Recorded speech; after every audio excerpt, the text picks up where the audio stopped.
Afternoon, everyone. Welcome. Happy Wednesday. Happy Wellness Wednesday. I am as excited as ever to be here with you again live at noon. This is Make It Make Sense with Monique Pressley. I'm your host, Monique Pressley, and our promise to you each day is that in response to just the madness that I've been seeing on cable and mainstream news, that here we are dialing down the noise and the rhetoric and the bickering and taking this opportunity to give you the truth. Fact-driven, data-driven information so that you can move forward and live better, more informed lives. We've had some great discussions and subject matter even just this week. We on Monday started out with a discussion about Ukraine, live on the ground in Ukraine with independent journalist Terrell J. Starr. Yesterday we had a must-see broadcast about knowing your rights and staying alive with a retired LAPD sergeant. You've got to see that from yesterday. Last week before that, great show after great show, including several shows about mental health and one about physical health. We're back again on another Wellness Wednesday, and I'm more excited than I really can explain about the guest that we have joining today. Dr. Sharon Malone will be with us as our expert today. She is an expert trained obstetrician, gynecologist, and all-around rock star.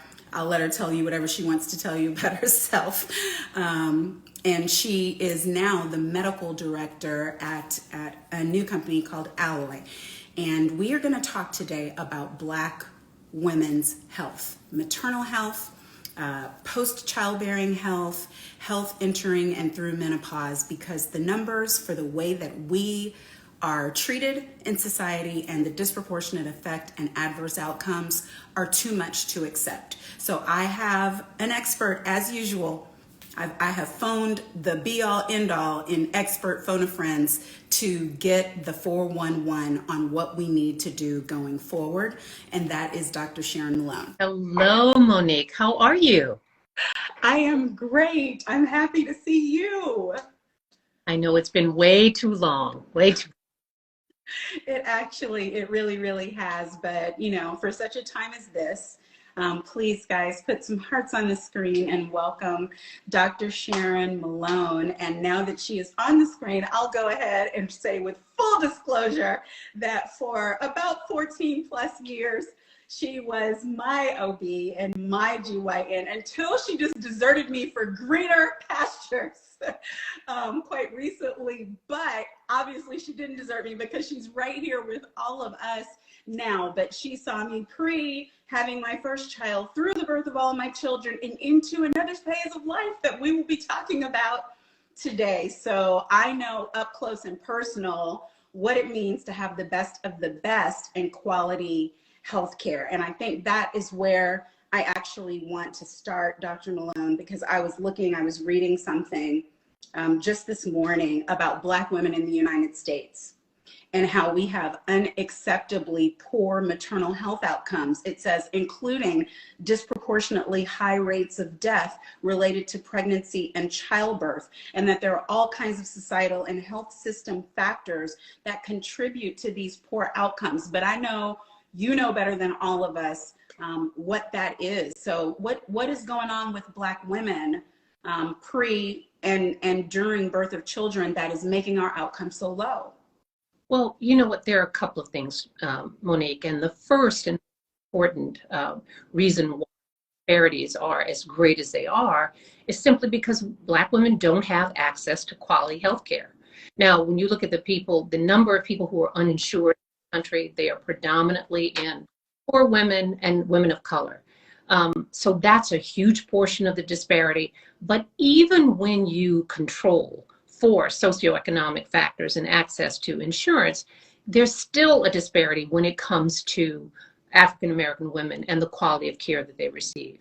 Now, some of that is due to, I say, access to information, to knowing how to take care of ourselves during times of, in childbirth and beyond. But also it is interacting with the medical system that really was not designed for you, and that does not work for you. And that is something that we have to address on both sides of the aisle, both from the medical community and understanding how to interact with women of color, to know what things that women of color are more at risk for, and educating such that you know when to engage with the medical community. And I remember even when, and to me, this says it best, because what you're saying is that it's not just about those who are in poverty, who don't have access to the best of medical care. I remember the stories that Serena Williams shared about the things she was going through in the birth of her child, and how she really wasn't being listened to.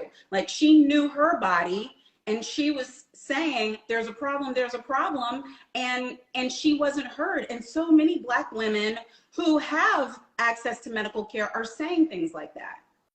That is exactly right. For Black women, we are asked to do, we have to be two things. We are both considered to be invincible because you're the strong Black woman, and yet we are rendered invisible by a medical system that often doesn't see us and doesn't take us seriously. And the good news, and the reason why the outcome for Serena was as good as it was because of the fact that she knew what the signs and symptoms were of pulmonary embolism. She didn't have to wait on someone to say, well, I don't know. She advocated for herself. And that it requires really a two-pronged approach, and that is educating women. So, there should be no reason why someone in pregnancy shouldn't know what things women are more at risk for. Preeclampsia, hypertension, diabetes, all of these things are important. You should know that going into it, and then do and when to engage. So there's that, such that there is not the possibility that someone will have to inform you in the minute, in that moment of when you are having a crisis. You should know that ahead of time, advocate for yourself. And I always say it's a good thing to always have someone, if you are unable to advocate for yourself, you need to go through this sort of with a buddy system. I mean, there is someone when you go for appointments, you have your partner, you have your friend, whomever, such that if I can't advocate for myself, I know that there's someone who will. And it's unfortunate that this is where we are, but I have to tell you, Monique, this is where medicine is generally. The system that we are now operating in really works well for no one. It works particularly poorly for people of color because of those issues of the invisibility factor.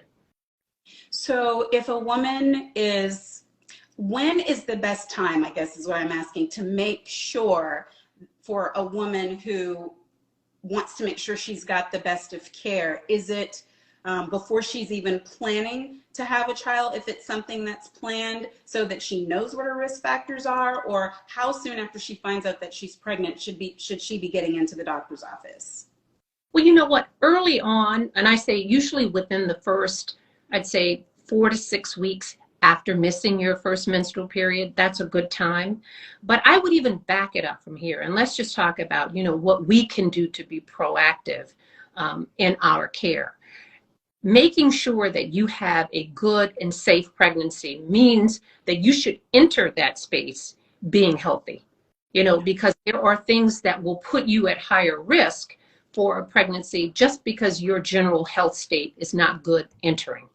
So, when I say when you are contemplating, I'm thinking about getting pregnant, now is the time to alter your diet, to exercise, to really make sure that you are in your healthiest state.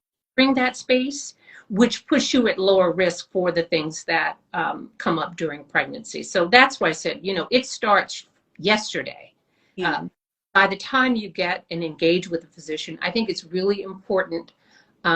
You have to trust your gut on a lot of this. You do your due diligence. You make sure that you have a doctor who is, reputable and board certified and who's been doing this for a minute. You make sure that the hospital that you're going to be going to is a place that you feel comfortable. But more importantly, trust when you go in and talk to the doctor. And I've had many patients who do this. They'll come in to meet me just to see, is this a fit? This is a very important and a very personal relationship that we're going to develop over the next 20 years. Does this person see me? Do they hear me? Can I ask questions and they're not, the doctor's not perturbed because, I bothered to mention something? These are the kinds of things. And I think that once you trust your gut about someone, it puts you in a better position, I think, to be able to grow that relationship over the years. Well, I know that beyond the OB lane, you are now on a completely new and exciting venture, but I want to give the quickest first of the two testimonies that I'm going to share today in saying one of the ways that I would encourage people to have someone who not just knows the job, but knows the stats and knows what it is to be a Black woman in the earth. When you talk about Black women being survivors, I didn't learn that better than the day that I was going to be delivering my second child, my baby girl, who I went into labor in my 27th week and came into your office feeling pain, scared to death, and you have that calming voice and you're like, oh, I'm sure everything's going to be okay. And then you take a look and you're like, oh. And I was dilated. And you said, no pass go. I had to go, forget the birthing plan. You're going to the hospital now. But I remember being scared to death and then you calling me on the phone and you saying, you know who survives better than anybody else? You're bringing in the world a little Black girl. And I got to tell you, thank you, Dr. Malone, because first of all, I knew that was true. I knew that was true about us, but it proved true for my 2-pound 6-weeker who is now a thriving almost 16-year-old. And that word that you put in my ear quieted me, but it was also the data and the facts. So that really to me is what you want in your doctor. You know what? Monique, I've delivered a lot of babies and taken care of a lot of women over the years. And I remember that. I remember that quite distinctly because you came in and here is, again, it's just a classic example of like looking at someone, seeing your face and knowing, okay, this is not just, oh, go home and you'll be fine. I knew that something was not right that day. And that we were going, whatever it was, we were going to figure it out. And you weren't going to leave that office without being taken care of and making sure that you were going to be good. So I am glad that, I was there that day, that was good. And that's something that we have to keep in mind, that we hear a lot of negative, dismal information about outcomes.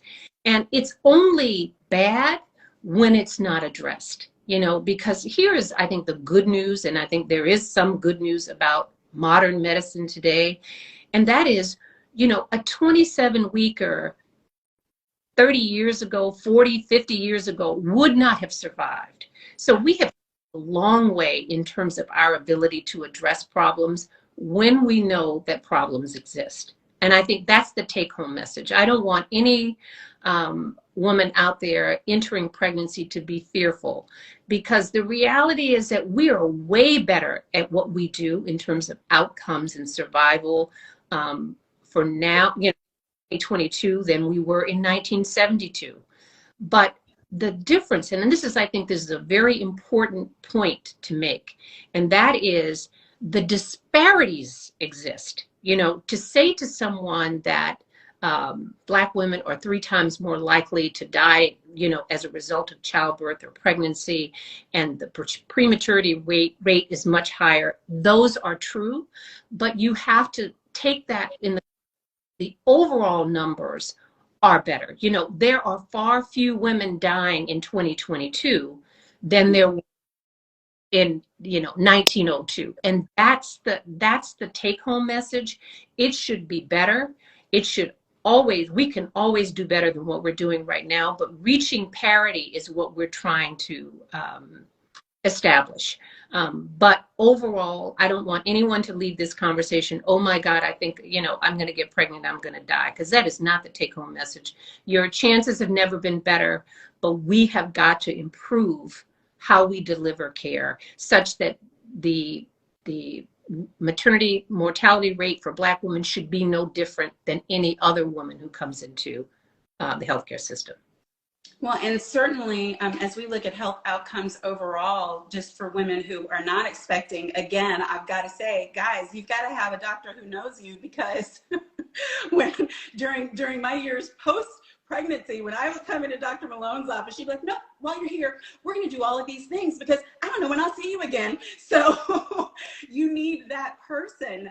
But even beyond that, you now are medical director for an organization called Alloy. Can you tell us what it is and what it does? I will certainly do that. Over the years, and I had been in private practice for almost 30 years, and what happens over that time is that your patients grow with you. You get older, your patients get older, and the focus sort of shifts, and you go from being someone who primarily delivers babies and dispenses birth control to, as you get older and your patients get older, dealing with midlife issues and beyond. And that's where my practice sort of shifted about 15 years ago. And I do a lot of perimenopause and menopausal care for women. And this has been often the most neglected phase of women's life, because after you get done having your babies, you're like, oh, okay, well, we're done with you. And unfortunately, a lot of women think, okay, I'm done having my baby. There's no real need for me to go back to my GYN. And I think could be farther from the truth. There are so many issues that come up in perimenopause and menopause that, again, just like the pregnancy issues of not knowing what to expect and to know what you're at risk for, women neglect them and they suffer. And I have sort of gone through this process for the past 15 years and walking women through perimenopause, having them know what it is, what their options are. And I've been doing that on a one-on-one basis. And what is perimenopause, Dr. Malone? Perimenopause is that phase that usually women enter in their 40s, generally in their early to mid 40s. And it is that phase between when you are in your premenopausal or reproductive years, but before you get to menopause. Menopause is just when you've had your final menstrual period. And that usually happens somewhere around 51, 52. So it is that in-between phase. You're not trying to get pregnant, but you're not menopausal. And there is a completely, I would say, confusing time for women, because there are so many symptoms that you can have. Everybody knows of hot flashes, but you could actually start having hot flashes when you're 42 or 43 years old, when you're not even thinking of menopause. And there are 30 symptoms that accompany that perimenopause and into the menopausal phase: hot flashes, mood swings, sleeplessness, weight gain, brain fog, all of these symptoms. And when they start to happen before you're even thinking about menopause, you don't know what to do about it. You think, well, maybe I need thyroid medication, or and women will generally go to several physicians complaining about symptoms in isolation and not really realizing that they're all part of, a constellation that is normal. This is what happens to women in their 40s and into their 50s. And again, if you know that, you know where to go. And you also, you can about what your options are to do after menopause. And, getting back to what I was doing in my practice, I've been doing this for, 30 years. But here's the problem, Monique, is that there aren't enough of us to go around. And when I say us, doctors who are actually interested in treating perimenopausal women and postmenopausal women, There are not enough doctors that are even trained in OBGYN. Do you know that only about 10 to 20% of OBGYNs feel comfortable treating and talking to women about perimenopause and menopause? Well, that means that, even if you have an OBGYN that you're seeing, there's still not a guarantee that you're going to have someone who is interested and wants to take the time to address your symptoms. And because it's complicated, it's not a simple, one-off, take this and you're all good. Evaluate your particular symptoms and what the solutions that make sense for you. And that's sort of what we're trying to do at Alloy Health, because we realize that there are not enough doctors out there, is sort of leverage the expertise that I have and other menopause trained doctors have, but to make that available to women across the country. And we're doing that via a telehealth platform. Because your access to information really shouldn't be dictated by where you live, right, or how you have, or whether or not you have a doctor who is trained in treating menopause and perimenopausal symptoms. And so people can go onto the website at myalloy.com, guys. So it's myalloy.com. And what are they able to do there? They're able to plug in their symptoms and find practitioners, or? Well, the first thing that we really want women to do is to really get educated about what are the signs and symptoms of menopause. That's first and foremost.